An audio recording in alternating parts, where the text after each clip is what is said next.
Hello everyone, welcome to a new video where I want to tell you about the options you have to host your Azure DevOps agents. First up, you have the Microsoft hosted agents. You can use either an Ubuntu or Windows agent, and they're quite easy to use because Microsoft is taking care of everything, and so you just have to add them to your pipeline and use them. The downside of Microsoft hosted agents is that they have some limitations, such as you can't integrate them in your VNet. This means if you're using private resources in Azure, the agent doesn't have access to them. And also the agent has a specific limitation when it comes to the execution time. So if you need access to private resources or a long execution time, or maybe some caching, then you have to host the agents yourself. And there you have various options. The most common one and probably easiest one is to self-host the agent on Azure VMs. This could be one VM or it could be an Azure VM scale set if you have to scale out. So you just install the agent there, connect it to your Azure DevOps and install all the software the agent needs. But today I want to talk more about the more modern approaches, and especially I want to focus about hosting your agent inside an Azure Kubernetes service. And in the next videos, I want to talk about how to use Azure Container Apps to host your agent. And also in the third video, I want to talk about managed DevOps pools, which is a new feature for Azure DevOps, which seems to be quite a great feature to host agents on a VM without having to manage the VM. But for now, let's talk about Azure Kubernetes Service and what you have to do to run your agent there. So what we're going to do today is we're going to build a Docker container for our Azure DevOps agent. Then we test it locally. After everything works locally, we're going to deploy it to AKS, the Azure Kubernetes Service. Then we're going to install KEDA, the Kubernetes event-driven architecture. With KEDA, we're going to scale our agent. This means if you have many pipelines running, KEDA will see this and automatically add more agents. Next up, we're going to install the .NET SDK inside our Docker agent.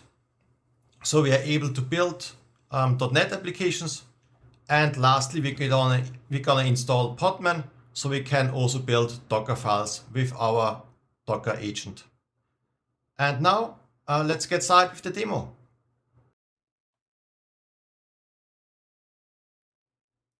I've already prepared all the files we're going to need today, and I will add a link to them in the description. For now, let's take a look at the Docker file. So this is the Docker file for our Azure DevOps agent. I took this Docker file from the Microsoft documentation and upgraded it from Ubuntu 22.04 to 24.04. So all it does is it uses Ubuntu 24.04 and it also targets Linux x64. Then we install a couple tools like curl and git, and then we add a user to the container so we can run the container as a normal user and not as root. This is due to security concerns when you run as root user, and it's a common best practice. But if you have the need to run as root, you can just use this code down here and your container will run with the root user. And lastly, the container will start the start.sh file. And if you take a look at this start.sh file, we can see that everything the Azure DevOps needs for the configuration is done inside this file. For now, we don't have to focus too much on what it's doing. And the most interesting part is probably on the last line. And here we run it with the parameter --once. This parameter configures the agent to shut down after it has been executed. And this is exactly what we want, because we're going to use KEDA to scale the agent when it's needed and then shut it down when it's not needed. Next up, we're going to build the agent. So we're gonna go to our terminal, and I've already prepared on my second monitor the commands. So what we're gonna do is a Docker build, then we say what file, and then we give it a tag so we know what image we're going to use afterwards. I already ran the build, so it's done in a couple seconds. If you run it the first time, it might take a couple minutes. And with this, we already have everything we need to run our agent from the local side. Now we have to configure our Azure DevOps server. So we go to Azure DevOps, to the project, and first up, we're gonna create a personal access token. And then the agent is gonna use this personal access token to authenticate against our Azure DevOps server. So what you do is you click on the top right on this icon, select personal access tokens, and then you say new token. There you give a name, for example, ADO token. Then you configure the expiration time, and then you have to configure the scope. And we need the agent pools read and manage scope. And then we create the access token. And here it's important that you copy this token, because this is the only time that you see the token. If you don't copy it here, you have to create a new one. So I'm gonna copy it to the side, and then we can close this. And the second thing we have to configure is our agent pool. So if you go back to our project, to the project settings, then we have here on the left side, agent pools. And you can see here are the Microsoft default agent pools, and we're gonna create a new one, a self-hosted agent pool. Then we give it a name, and we grant it access to all pipelines. And we create it. And this is already everything we need to configure in Azure DevOps so we can test our agent locally. So let's go back to the command line, and there we used the docker run command. Then we paste the URL of our Azure DevOps server. Then we provide the token, the personal access token we just created. We provide a name, any name. I just used agent here. Then we provide the name of the agent pool we just created, and then we tell it what image we want to use. So that's the image we just created. So we're gonna start this. It's gonna take a couple minutes. Right now, the image is downloading the agent, is starting the agent, then the agent will connect to the Azure DevOps server, and then it will wait for a pipeline to be triggered. And while this is starting, let's go back to our Azure DevOps server. And here I've already prepared a couple pipelines so we can test our agent. And to test it, I have a very simple pipeline. So let's take a look at this pipeline. And the most important part is here the pool. That's the same name we gave the agent pool we just created. And then down here, we execute an empty bash script.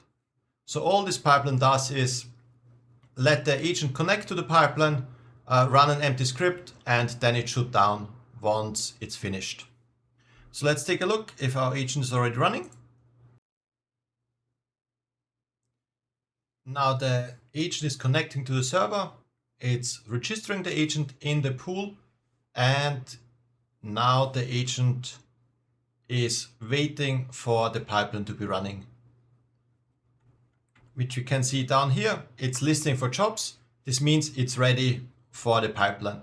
So let's go back to the pipeline and start it. So I just say run. And then it might take a couple seconds, and then the agent should pick up this pipeline and execute it.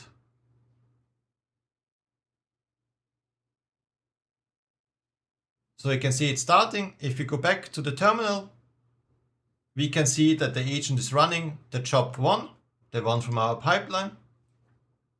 And in a couple seconds, actually here, it already says it succeeded, and it's cleaning up the agent. And the agent stopped. So now we have seen that the pipeline works and everything is great. So with this, we can continue pushing our agent to a container registry and afterwards deploy it to the Kubernetes cluster. So to do this, we're gonna clean this up, and then we're gonna add a tag to our Docker image.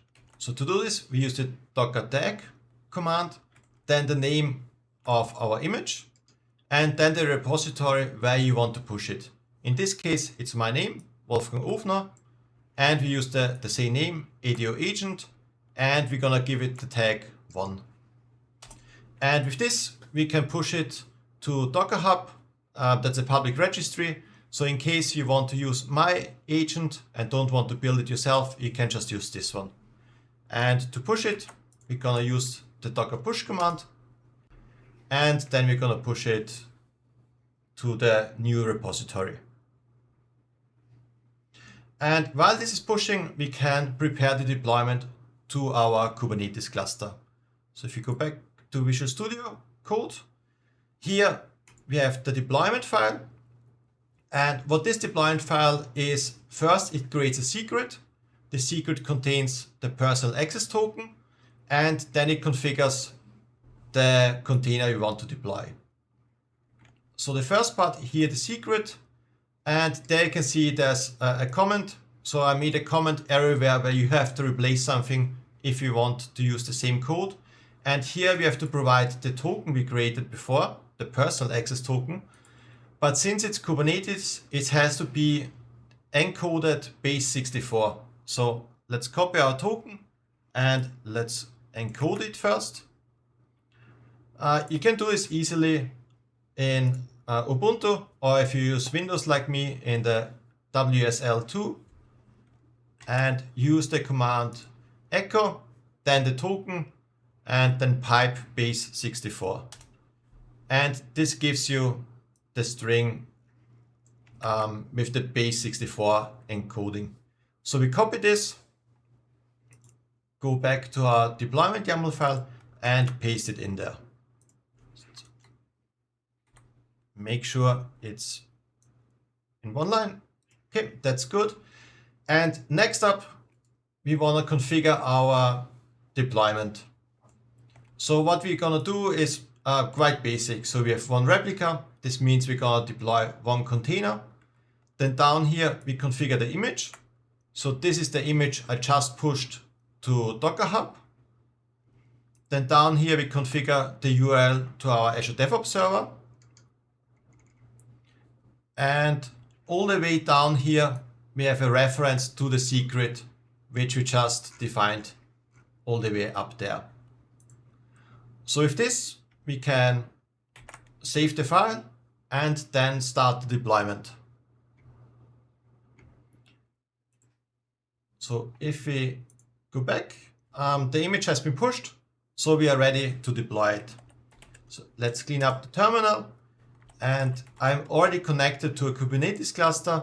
So if you get the namespaces of the cluster, you can see it has nothing in it. And to make life easier for us, we're gonna create a new namespace. Then we're going to set the context to this namespace, so we don't have to add it to all the commands we're writing. And then we're going to deploy the YAML file. The image is quite big, so it might take around 1.5 minutes for it to deploy. You can use the kubectl get pod command with the watch parameter or flag, and this will tell you once it's running.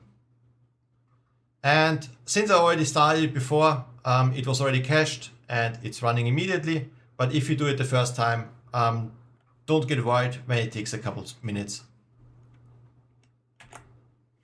And now we can either test the agent again, or you can just check in Azure DevOps if we see the agent there. So if you go back to our Azure DevOps agent pool, so the agent pool we created before, and then we click on agents. There we can see we have here our agent running and it's online, so everything is good. But what we are going to do now is we deactivate this agent because we want to use KEDA to scale the agents when we need them. And one downside of Azure DevOps is that you have to have at least one agent inside your agent pool. Otherwise, the agent pool can't be used to schedule new agents. So in this case, we have to have this dummy agent inside the agent pool, and all the future agents will be started with KEDA. But before we can do this, we have to install KEDA in our Kubernetes cluster. So let's go back to our terminal. And what KEDA does is it helps you to scale your application based on external events. For example, if we have a pipeline running, we can scale our Azure DevOps Agent. If we have messages in a queue, if something happened in a database. And to do this, KEDA provides, I think, 71 built-in scaler, so you can just use them and apply them to your cluster. Before you're able to do this, you have to install KEDA yourself, and we're going to do this via Helm. So we're going to add the repository of KEDA. Since I already did this before, it already exists in my cluster. Then we're going to update it to make sure we have the newest version, and then we're going to install it. And what's important with KEDA is that it has to be installed in the namespace KEDA. Otherwise, it's not going to work. And this helm install command is creating the KEDA namespace if you don't already have it. So let's start this, and it should take only a couple minutes, and then KEDA should be installed. Okay, actually it was quite fast. So let's take a look if everything worked as expected. So you can say kubectl get all from the KEDA namespace.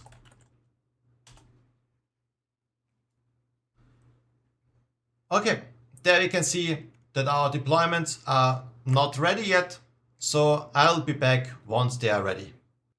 So it only took around 1 minute, and let's reformat this a bit so it's a bit easy to see. And you can see there are 3 pods now running in the KEDA namespace. And that's all we have to do with KEDA. It's running and we don't have to interact with it. So let's clean this up. So just to summarize what we did so far, we deployed 1 agent inside the Kubernetes cluster. We checked everything is working, and we also installed KEDA. And now we can use KEDA to scale our agents based on the pipelines. And to do this, we have another YAML file. This YAML file defines a scaled job, and this job will be used to scale our container. And we can also configure the conditions when the scaling should happen. So here under the job target reference, we're gonna configure our container. So we're going to configure the same image we used before. Then again, the URL to our Azure DevOps server, and also the name of the agent pool we created before. And on the bottom here, we have to trigger when our container should be scaled. So in this case, we have to type Azure Pipelines because we want to scale when we start our pipeline. Then again, the pool name, and then it has a reference to the URL of our Azure DevOps server and also to the token. And the last parameter down here, the activation target pipeline queue length is set to 0. That's the default value, so you can also delete it. It has the same behavior, but this configures when you want to scale. So in this case, I want to scale as soon as 1 pipeline job is started. If you remember back a couple minutes, we deactivated the agent that's running currently. You could also keep this one running and set this parameter to 1. And then your agent would execute the pipelines. And if you have 2 jobs waiting, then the scaling would kick in. But for the demo now, let's keep it at 0. And with this file configured, we can deploy it. Let's go back to the terminal. We are going to apply this YAML file, and then we get an error message. I think the last parameter should be a string and not an int. So we're going to save this, and try again to apply the YAML file, and now it has been applied. So now KEDA is configured to check our pipeline, and if there's a pipeline running, KEDA will start a new agent, and the agent will pick up the pipeline and execute it. And to test this, let's go back to Azure DevOps, to our pipelines, and I've another pipeline prepared. And this pipeline again uses the same pool we created before. And this pipeline has 5 jobs, and all the jobs do nothing except sleep for 5 minutes.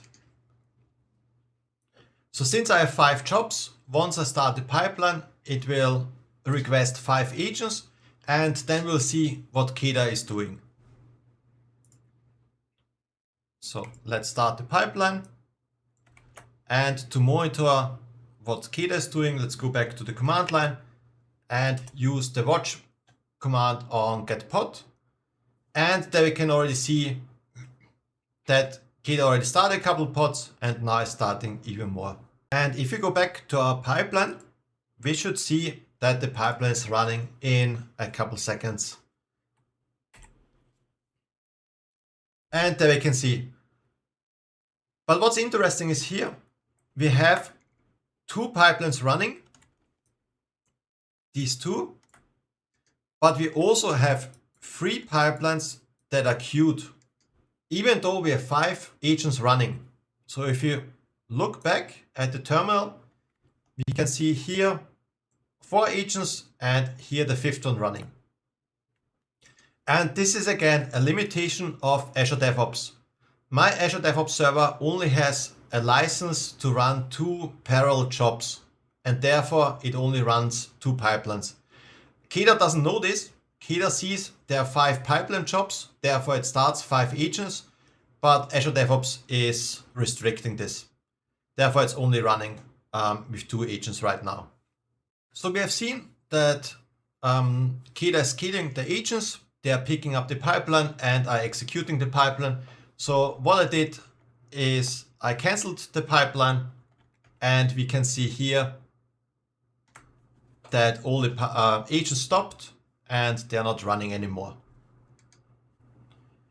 Okay, so what we've done so far is we created an agent, put them in a Docker container, pushed the Docker container to Docker Hub, then deployed it to Kubernetes, installed KEDA, and used KEDA to scale our agents based on the pipeline needs. That's great, everything worked so far, but our agent doesn't have any capabilities to run useful tools except a couple scripts. So next on, I'm going to install more software, especially the .NET SDK, and then we're going to try to build a .NET application with our agent. And I've already prepared the file for this. So if you go back to our Docker file, I have added the last line here. So the software properties common, that's something we need to install the .NET 9 SDK. And then we're going to install the .9 SDK. That's all we have to do. And this is Podman. This is something we're going to use later, so we comment it out for now. And everything else inside the script or the Docker file stayed the same. So we can save this, then we can build our image.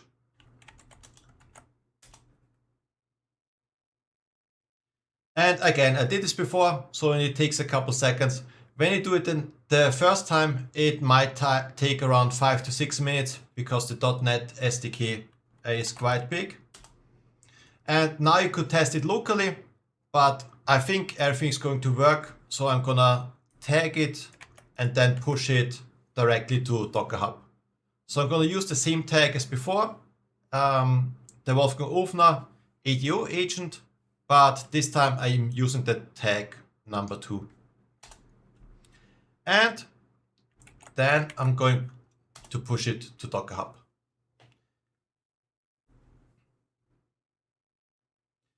And since we're using a new tag here, we also have to update our KEDA scaling. So if you go to the KEDA scaler and we scroll up, we can see here the image. And here we're using the image tag number 2. That's all we have to do. Now we just have to wait for the image to be pushed to Docker Hub, and then we can redeploy the KEDA scaled jobs YAML file.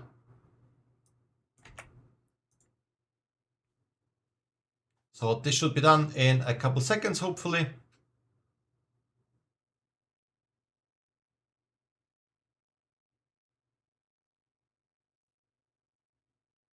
Okay, now it's finished. And now reapply the KEDA scaled jobs with the new image.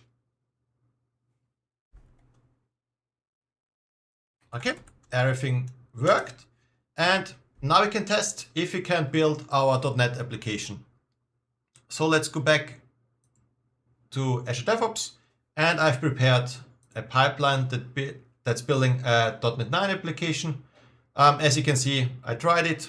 As always, it didn't work the first time, but then it worked. So let's hope it's still working. Let's run the pipeline. And in the meantime, let's take a look at the pipeline, how it looks like. So again, as always, we're using the same agent pool. And then I have 2 steps inside this job. So the 2 tasks, to be more specific. The first task is to use the .NET 9 SDK. And then the second task is to build all CSproj files in this repository. And if you take a look at this repository, there's only one project that's just a sample .NET MVC application. So it's just one project inside, and it should be built quite quickly.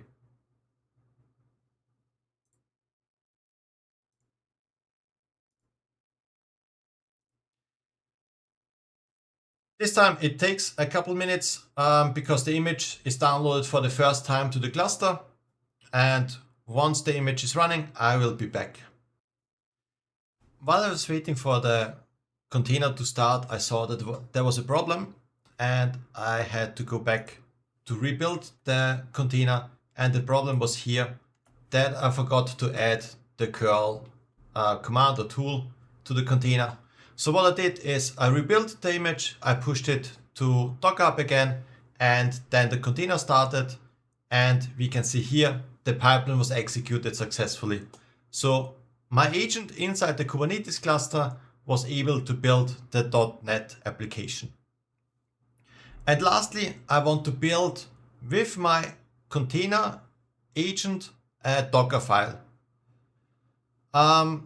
The problem is it's a bit complicated because since Kubernetes version 1.20, Kubernetes moved from the Docker shim container runtime to a different runtime, and therefore it is not possible to do Docker in Docker anymore. This is due to security problems, and it is possible to get it running, and I will show you how to do it, but it might not be the best way. As I said, it has security problems, and it's also not the fastest way, and we have to use Podman to get around this Docker and Docker problem. But if you want to use it, let's take a look how to do it. So we go back to our agent Docker file, and what we have to do now is install Podman and the Fuse overlays. They are needed to run Podman as a non-root user. And that's already it, what you have to do for your agent. So we go back and we build the image again.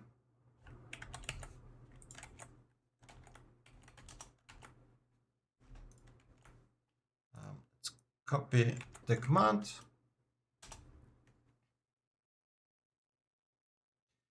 This might take a couple minutes, so I will be back once the build is finished.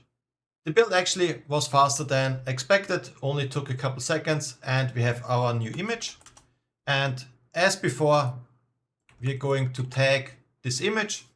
This time we're going to use the tag number 3, and then we're going to push it to the container registry. And since we're using a new image, we also have to update our KEDA job. So if you go to our KEDA job, we're going to update the image to the number 3 again. So once the image is pushed, then we can update the KEDA scale jobs YAML file, and the Kubernetes cluster will pick up the new image as soon as we schedule a pipeline. So to test our Docker and Docker or container build, we go back to Azure DevOps. There I have another pipeline. And if you take a look at the pipeline, as always, we're using our agent in container agent pool. And usually we will build our Docker file like this. We just use Docker, the build command, we give the path to the Docker file, the build context, and what tags we want to use. But since we're using Podman and not Docker, we also have to use Podman to build the image. And to do this, we use the Podman build command, and the rest is basically the same. So we provide the path to the Docker file. Then we provide a tag, and all the way at the end, we provide the build context for our image. So let's run this and let's see what happens.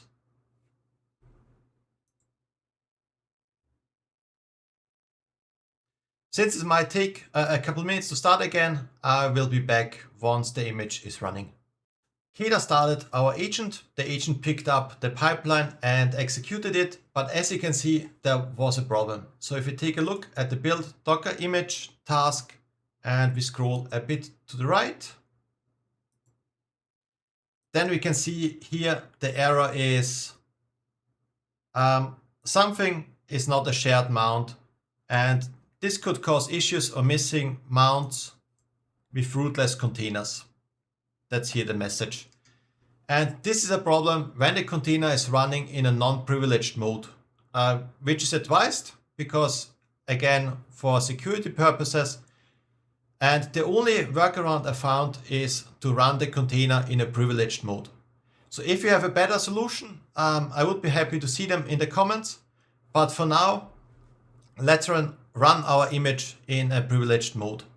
So to do this, we go back to our KEDA scale job, and I've already provided here the security context parameter, and we set it to privileged equals true.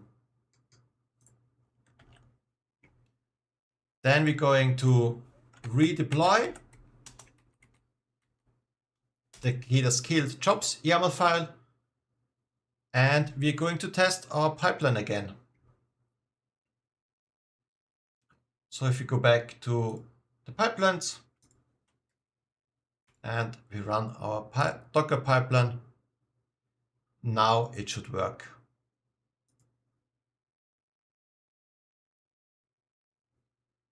So in the meantime, we can check if our pods are running. So the pod just started 9 seconds ago. It takes a couple seconds for the pod to connect to the Azure DevOps server, and then it should pick up our pipeline in a couple seconds. And there the build started. And now let's hope that the build Docker image task works. So far, everything looks good. So right now the .NET application is doing a NuGet restore, and next we're going to do a .NET build.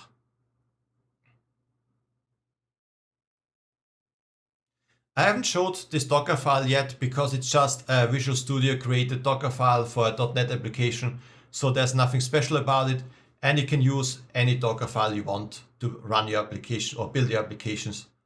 And so far, everything looks great. It did a .NET publish, which is the last step, and everything worked.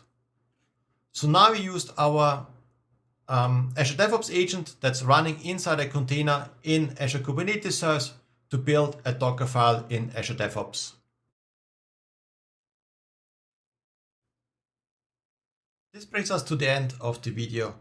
The last topic I want to talk about is when should you use your Azure DevOps agent inside a Kubernetes cluster? So the first thing I would say is, are you already using a Kubernetes cluster? If you already have Kubernetes and you have resources free, then you could think about using your Azure DevOps agent inside the cluster.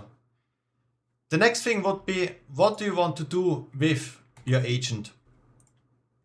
So for example, do you want to deploy two resources that are in the same VNet as your Kubernetes cluster and are they private? For example, can't you use Microsoft hosted agent because they're private and so you need a private agent? And then it would be an option to run the agent inside the Kubernetes cluster and then just do the deployment. Then the next consideration would be, are you trying to build Docker files? We have seen today that Docker and Docker is possible, but I wouldn't really recommend doing it since it comes with security problems. It's a bit complicated since you have to go the Podman way, and there are better options, as we will see in the next couple of videos, how to build your Docker files. Another thing I mentioned today is Azure DevOps has a licensing for the parallel builds. So if you have only one or two licenses, you can't really scale out with KEDA as we've seen today. So it might be still useful, as I said before, if you want to use the agent to deploy to private resources, but keep in mind the license and that you can't get around it. And lastly, it's not Kubernetes related, but if you want to test something locally and you don't want to install the Azure DevOps agent on your local machine, you could just put it in a Docker container and run it in a container, try out it locally, test whatever you want to do, and once you're done, you just delete the image. This was the first time I made a video in this format, and I'm curious what you think about it. So please let me know in the comments what you would like to improve or change and how you liked it. I plan to do more videos in the future, especially about Azure, DevOps and Kubernetes. And if you like the content, please subscribe, share the videos, and see you next time.